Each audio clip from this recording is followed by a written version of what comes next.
જનતાના ટેક્સના પૈસે ભાજપનો જલસો, લોકશાહીમાં અરવલ્લીમાં લૂંટારાઓનું શાસન।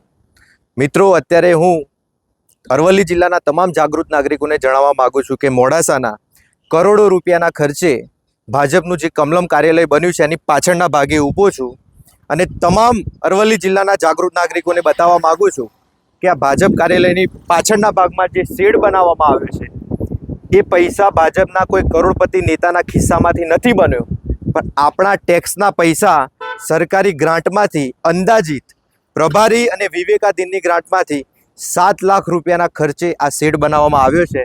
અને ખરેખર આ તે કેવો ભ્રષ્ટાચાર! ખરેખર અરવલ્લી જિલ્લામાં આ રીતે અનેક ગેરરીતિઓ થઈ રહી છે। આ રીતે આપણા ટેક્સના પૈસા જે ગામડામાં પાણી માટે વપરાવા જોઈએ, રોડ માટે વપરાવા જોઈએ, શાળાના ઓરડા માટે વપરાવા જોઈએ, આંગણવાડીમાં કુપોષિત બાળકો માટે વપરાવા જોઈએ, એની જગ્યાએ ભાજપના નેતાઓની ગાડીઓને ઠંડક આપવા માટે ભાજપના કાર્યાલયના શેડમાં વપરાયા છે। આની તપાસ થવી જોઈએ।